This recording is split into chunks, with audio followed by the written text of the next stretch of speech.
Babacar Ba, excusez-moi plutôt yow mi nga xamante ni expert nga ci les relations internationales fu mu toll nii ce qui fait l'actualité sur le plan international sax mooy guerre entre Ukraine et la Russie est-ce que mën nga ñëw ci lu gën a gàtt les relations historiques nga xamante moo lié ñaari dëkk yi ndax ñu bari nañu c'est le même peuple entre la Russie ak l'Ukraine ces relations yu yàgg yi lan moo tax guerre bi am touche bu particulière. Merci beaucoup Soxna Khady di leen remercier waat en tout cas ci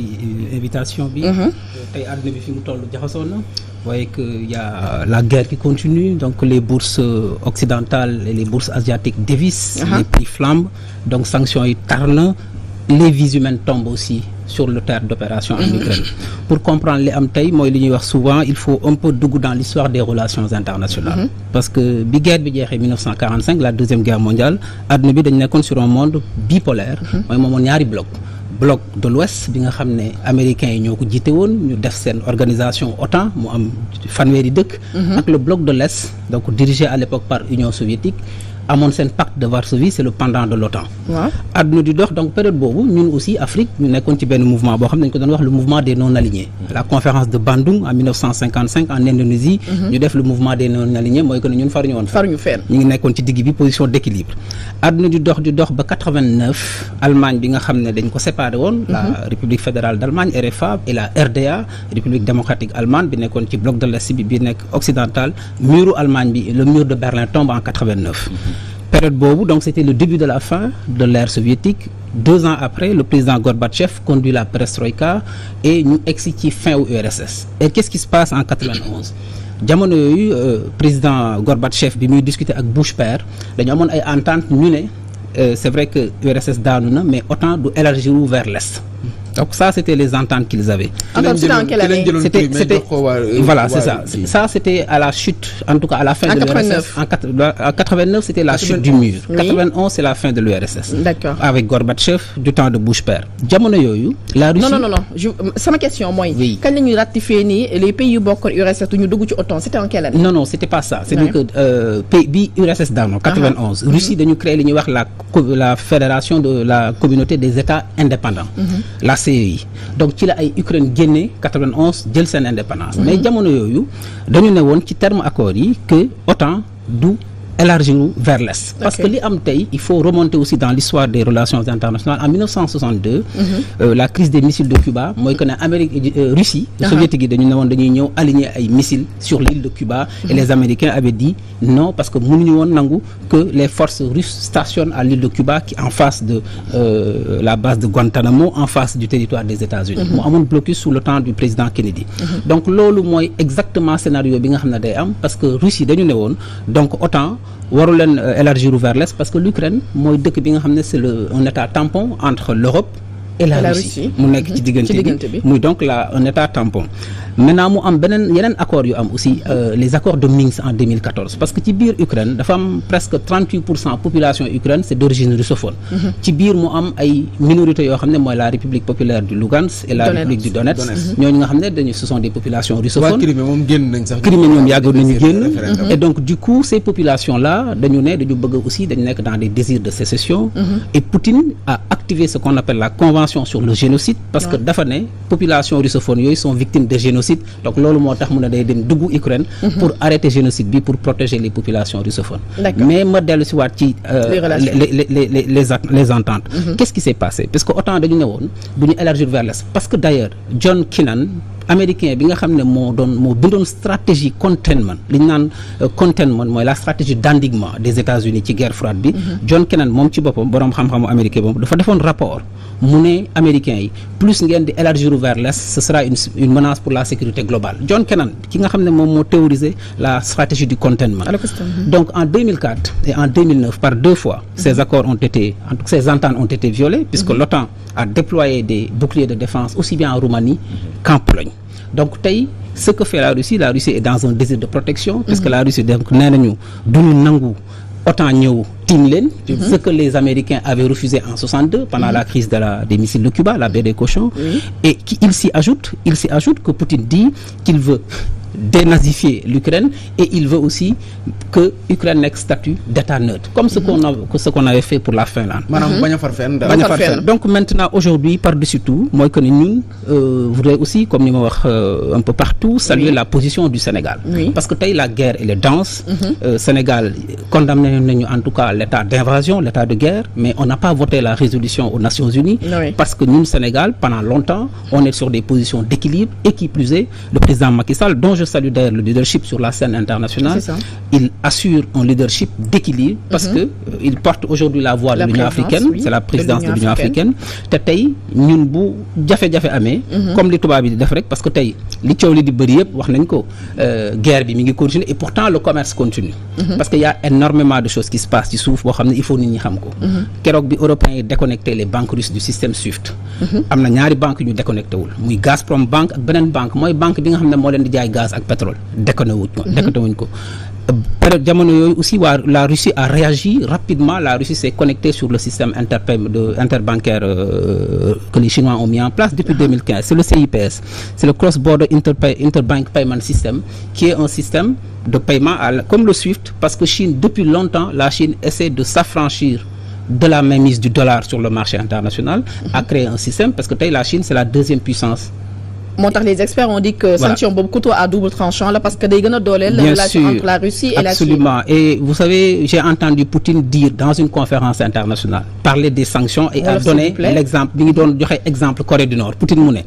xool leen Corée du Nord sanctions yi li muy bëri yëpp terewul Corée du Nord dafa renfermé wu ci boppam def na li mu bëgg a def développé na guerre arme nucléaire et de toute façon deewuñu et donc quand Poutine parle comme ça veut dire que il est persuadé que de toute façon mais sanctions yi li may wax li muy bëri yëpp tey l'Europe est en train d'imaginer de nouvelles sanctions xam ngeen ne gannaaw bi ñu bloqué les réserves de la banque centrale russe c'est 640 milliards d'euros la ñu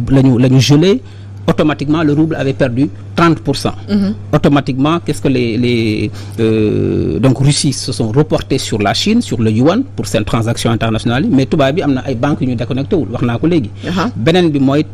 Quand l'Europe a décidé de nouvelles, en tout cas, sanctions, gagné 100 millions d'euros pour accompagner l'économie ukrainienne. Mais Tereoul, des blocus bi nga xamné embargo bi ñuy wax Allemagne tek nako ci souf parce que l'Allemagne, il faut rappeler que l'Allemagne c'est la première puissance économique ci Europe. Mais l'Allemagne aussi est dépendant de la 42% pétrole bi dugg Allemagne.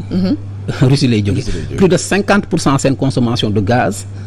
Russie lay jóge. Donc Allemagne ñom nénañu de toute façon il ne juge pas pertinent ce blocus ak embargo té benen bi aussi li ñi wara xam motax la position du Sénégal elle est extrêmement salutaire. Benen bi moy que aujourd'hui les bourses dévissent.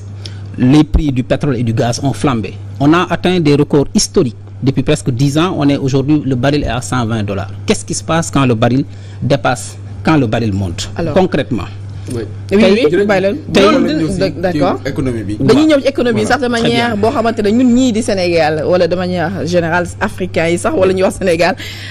guerre bien conséquences là sur le plan économique. Nous, Sénégalais, est-ce que nous expliquer flamber des prix des denrées de première nécessité ou de coïncider? Absolument, non. De toute façon, il y avait déjà, parce que le prix du baril du pétrole a atteint des niveaux extrêmement élevés, presque $120. Qu'est-ce qui se passe? Il faut comprendre que l'État de Russie équilibre son budget à $40. Voilà, s'il vous plaît. C'est-à-dire que Russie, le baril bi jaré $40, ci lay commencé gagner xaliss. Luñ ci tek rek bénéfice ci ñom. Russie, xamné exportateur pétrole. Donc tay baril bi mi $120, donc Russie day gagner xaliss. Arabie Saoudite bi nek premier producteur mondial de gaz de pétrole, dafay stabiliser son budget à $80 le baril. Iran même chose. Donc, dès que vous mettez Nigeria et Angola, quand les prix flambent, nous savons que jaay pétrole, nous avons parce que nous gagnons xaalis. Maintenant, benen revers bi moy dégg ngeen Arabie Saoudite néna ñom seen yoon nekku ci. Chine wax na tay ci suba né dina yëkëti médiation pour def médiation mais Chine féddali na xaritom ak Russie néna tay la gëna dëgër. Wax nañ ko tay parce que quand même chinois aussi ils jouent. Parce que ñom c'est le futur c'est la première puissance économique bientôt et donc tay prix bu ñu yokko qu'est-ce qui se passe ñun suñu dëkk yi ñu nekk Sénégal Afrique dañu nekk dëkk yoo xam ne lépp dañ koy jënd bitim réew ñetti produits yi ñuy importer ñetti yi bi ci njëkk pétrole la ba ca topp produit dérivé pétrole la beneen ba ca topp ceeb la donc tey gis ngeen ne blé bi yokku na blé bi on a atteint presque 344 € la tonne blé bi moom la ñuy defaree mburu donc bu yokkoo aussi mooy que ne lan mooy levier de mitigation yi ñu war a def mais concrètement tey pour que Sénégalais yi di jënd carburant ci station yi 670 wala 770 diesel ak super lan mooy am mooy que ne bu prix yokkee état bi chaque fois day def li ñuy wax péréquation day def subvention day génne xaalis pour teg ko pour que Sénégalais yi bañ a yëg réalité prix bi tey France prix yi yokku nañ ci station yi ñëpp gis nañ ko le diesel est aujourd'hui à 2,10 €. Donc dafay yokku parce que ñoom mën nañ ko supporter mais fii mënuñu ko supporter loolu moo tax état bi dina génnewaat xaalis. d'accord yokk ko ci 50 milliards yi nga xam ne génne nañ ko fan yi pour mën a permettre que Sénégalais yi di jënd pétrole bi di jënd carburant bi. d'accord dinañ ko gën a yaatal ci kanam sans compter aussi énergie bi nar a yokku. delluwaat si suñu deuxième invité di Babacar Ba am na lu fi defaat aussi scandale récemment. mooy ki nga xamante ni mooy l'ambassadeur de l'Ukraine fii à Dakar def benn communiqué ci page Facebook am mel ni da doon woo nit ñi woo les jeunes sénégalais pour ñu jàppale leen ci xeex bi sur le plan diplomatique est-ce que loolu dafa nekk lu aay. Ah oui. Wala c'est scandaleux. Ah oui, d'ailleurs loolu moo tax gouvernement Sénégal d'ailleurs rappelé ko à l'ordre. Et là aussi ma bëggoon féliciter encore le ministre des Affaires étrangères et des Sénégal l'extérieur Aïssata Tall Sall et le secrétaire d'État au Sénégal l'extérieur Moïse Sarr nga xam ne rapidement ils ont réagi on a convoqué cet ambassadeur pour lui rappeler les règles parce que diplomatie dafa am ay chartes yu mu tëddee la convention de Vienne mooy que ne boo nekkee buñ état accréditaire boo ñëwee ci dëkk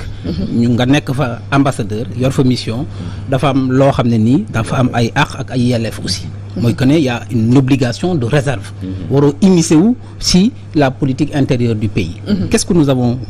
reproché à cet ambassadeur ñun on lui laisse le droit de dire que le président ukrainien def na appel pour une mobilisation tout à l'heure j'entends qu'il y a à peu près 16 000 personnes qui se sont mobilisées pour dem xeex Ukraine mais le président ukrainien a le droit de lancer un appel pour Ukrainiens ñu mobiliser wu pour défendre son pays mais ñun ce qu'on lui reproche mooy un ambassadeur ci biir dëkk ce qu'il a fait li ñuy oowee mercenaire c'est-à-dire que c'est très clair tubaab la mercenaire mooy nga jël nit jële ko ci dëkkam yóbbu ko ci beneen dëkk ci benn théâtre d'opération mu nekk fa di guerre alors que c'est pas un militaire régulièrement inscrit sur les rangs de l'armée du pays loolu la ñuy oowee mercenaire donc du ñu nangu ñu jële fii ay xale Sénégal yóbbu leen ci théâtre d'opération Ukraine ñu dem di fa guerre et d'ailleurs tey ci suba pour corroborer li nga xam ne Sénégal def na ko tey ci démb ci guddi l'armée russe a fait une déclaration pour ne bépp combattant étranger bu ñu jàpp ci théâtre d'opération yi duñ la appliquer le statut de prisonnier de guerre loolu kañ lu leer la parce que la guerre est régie aussi par le droit international humanitaire donc mercenaire mooy ku jóge ci sa dëkk dem ci dëkku jàmbur di fa guerre te bokkoo ca armée ba régulièrement du Sénégal da ko war a daal voilà donc non est-ce que li mu def déjà est-ce que li ñu teg ci moom du lu sedd bu fekkente ne dañ ko woo rek non mais xam nga keroog sama benn naataango mi ngi wax daan dañ ko invité lu ci bari sax on invite l'ambassadeur la ñuy wax à retirer nangam somewuñu ko des termes yu dëgg waaw non c'est que principe xam nga gars yi aussi souvent dañuy très souvent wax loo xam ne ni ils le maîtrisent pas c'est la pratique diplomatique mooy que ne tey bu jafe-jafe amee parce que un ambassadeur représente quand même un pays un chef d'État bu jafe-jafe amee dañ koy waxtaan ak moom dëkkam mën na ko aussi pour consultation ça c'est la pratique diplomatique et donc ñun def nañ li ñu waroon def mooy que ne nañ ko mu ñëw def nañu demande d'explication Sénégal def na demande d'explication def nañu note verbale mooy benn bataaxal boo xam ne donc pour wax ak ñoom pour ne leen lii ñuy def yoonu Sénégal nanguwu ko parce que yoonu Sénégal dafay condamner pratique yooyu parce que Sénégal ma fàttali ne dañu nekk ci dëkk yi nga xam ne on lutte naturellement contre l'immigration irrégulière et clandestine donc mënuñu nekk un pays membre du réseau des champions dans le cadre de l'application du pacte mondial pour des migrations sûres, régulières et ordonnées parce que loolu moo am gis ngeen ne tey xale yi dem bi ñu doon dem wàññeeku na pourquoi parce que Sénégal dafa renforcer dispositif de surveillance de nos frontières ñu dem ba ci biir police nationale ñu def ci benn branche boo xam ne nii dafay condamner li ñu naan la pratique de la traite des migrants et pratiques associées donc ñu renforcer dispositif contrôle suñuy frontières yokk aussi tout ce qui est programme de développement pour retenir jeunes yi ci territoire yi notamment programme BAOS bi nga xam ne ministère des Affaires étrangères lancé na ko muy programme de territorialisation des politiques publiques ñu ubbi ay bureau ci 14 régions yi pour wax jeunes yi opportunités yi nga xam ne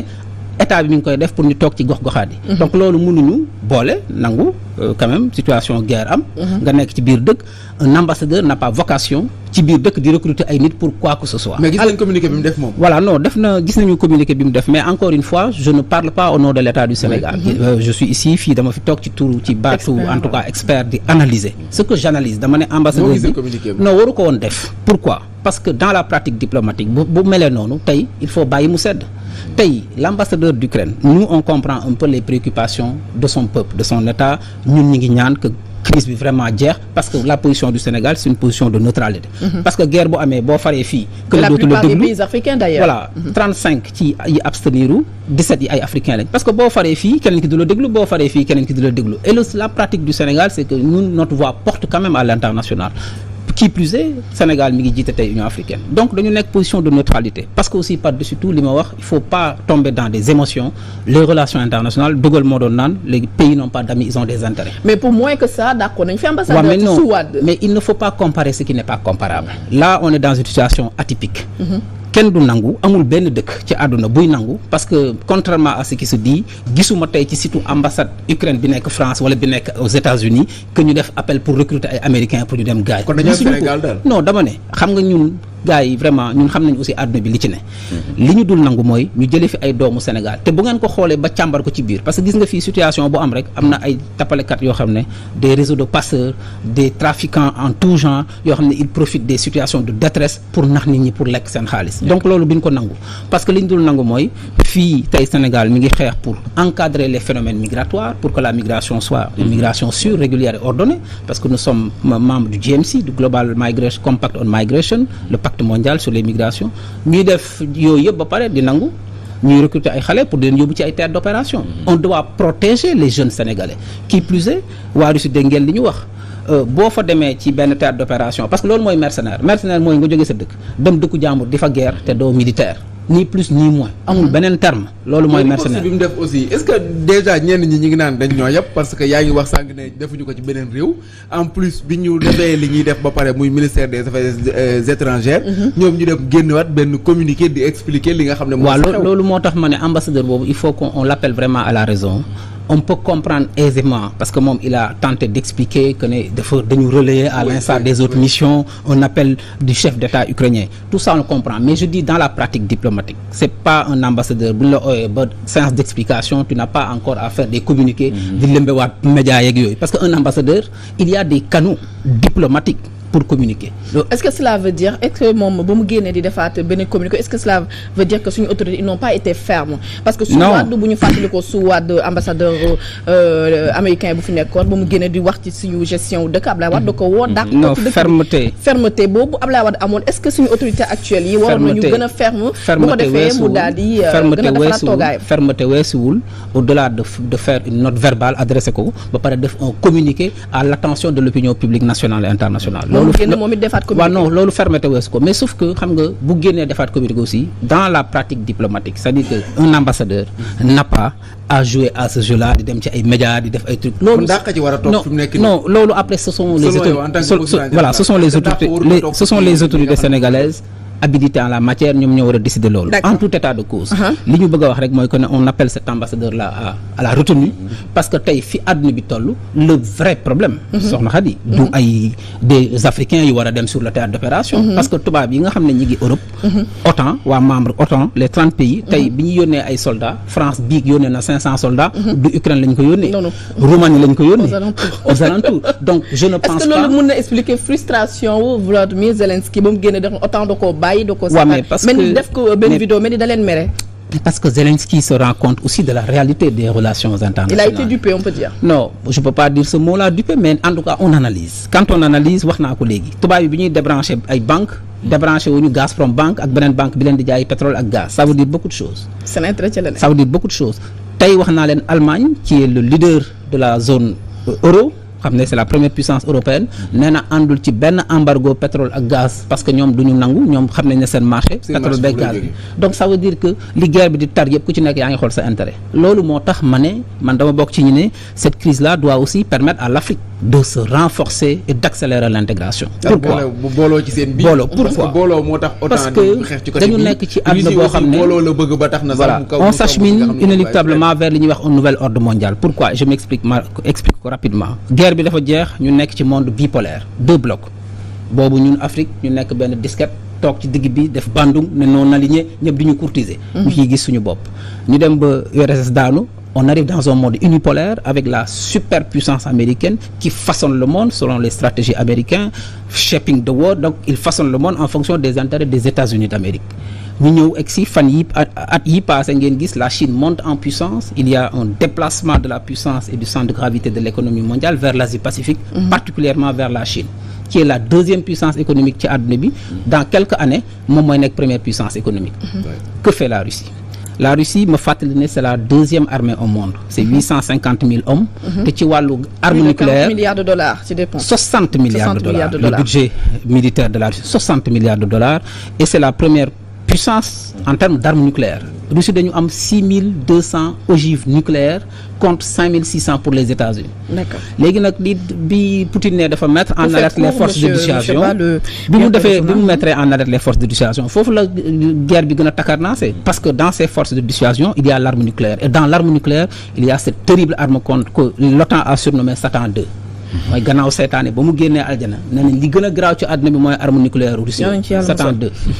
qui est un missile intercontinental avec une capacité de 18 000 kilomètres qui peut frapper partout dans le monde. kon tey guerre bi fi mu nekk nii te tey gis ngeen tey ci suba Russie nangu na couloir humanitaire parce que couloir humanitaire ni ñu koy jàngate en analyse mooy que ne ñu génne population civile yi bu ko defee militaires ya des ñu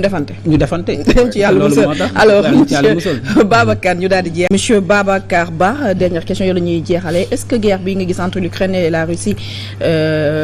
boo ko doon jàngate est-ce que xalaat nga ni dana mel ni scénario bu ñu gis fële ci Syrie maanaam guerre bu nar a yàgg la nar a doon. waaw mën na comme instant yi les taux sont déjà serrés autour de Kiev. est-ce que xalaat nga ni léegi mu jeex. non mën na bañ a yàgg ça dépend ci scénario yi. parce que Poutine li mu wax nee na moom de toute façon il va atteindre ay objectifs am. soit ci négociation soit ci guerre. parce que aussi il faut se rendre compte que chaque seconde qui passe seconde la boo xam ne nii ña ngi cay gën a yàq Ukraine. donc man tey dama jàpp ne tey européens yi au-delà des sanctions parce que sanctions yi de toute façon les opinions publiques dinañ commencer comprendre que ne sanctions yi à terme mënul plier woo la volonté russe. parce que Allemagne loolu la ñuy wax sanctions yi taxul tey Russie continuer di def ay bombardements et que sanctions yi taxul tey peuple russe de parce que y a des études qui commencent à montrer que la Russie pourrait tenir à peu près 2 ans. te Chine tey feddaliwaat na accord am te mois yi passé Russie ak Chine dañu signé ay accord 25 ans. Zelensky mi ngi demandé embargo international. voilà sauf que embargo boobu laa la wax déjà Allemagne xëpp na ci suuf parce que nee na du am d'accord ci te Allemagne faut rappeler li ñuy wax l'Union européenne le couple franco-allemand c'est quand même l'Allemagne qui finance l'Union européenne donc bu ci Allemagne d'accord lee du dem beneen bi mooy il faut que ñu xam ne tey moi je pense que tey OTAN a la balle dans son camp lu muy mën a arrêter c'est aujourd'hui xam nga pour avoir un cessez-le-feu non il y a des discussions en Biélorussie Russie ak Ukrainiens ñi ngi waxtaan tey pour man li ma jàppoon mooy au lieu pour limiter la casse parce que de toute façon la Russie am nañ déjà continuité territoriale ils ont accès à la mer Noire jël nañu le contrôle du port de Mariupol donc les chars vont continuer d'encercler Kiev te zone d'exclusion aérienne OTAN nee na du am parce que ñoom ñëpp kenn bëggul dugg ci xeex bi de façon directe ni indirecte ay sanctions rek la ñuy def donc dama jàpp ne tey sanction économique Poutine am na lu mu ci wax Corée du Nord boobu ba léegi ak Iran boobu ba léegi te pourtant deewuñu ñu ngi dund ba léegi et ils sont encore beaucoup plus forts et c'est des états faits par rapport à la Russie qui est quand même plus voilà donc moi je pense que tey li ñu war a def mooy baatu Afrique aussi ñu yëkkati la voie diplomatique parce que gannaaw loolu aussi ñun Afrique nan la ñu war a mën a def aussi pour que guerre bi parce que la bali di tàkk fële ñun suñu poche di ko fekkee donc guerre bi aussi ça doit être aussi je pense soxna Khady une opportunité pour l'Afrique accélérer suñu intégration pourquoi les États-Unis c'est un grand ensemble c'est vraiment un continent c'est 54 États qui se sont regroupés pour faire les États-Unis d'Amérique l'Europe a compris qu'il fallait s'unir pour ne pas disparaître devant l'hégémonie américaine à défaut de le faire union politique ñu def euro def 27 pays de am monnaie commune la Chine c'est presque un continent la Russie c'est un pays continent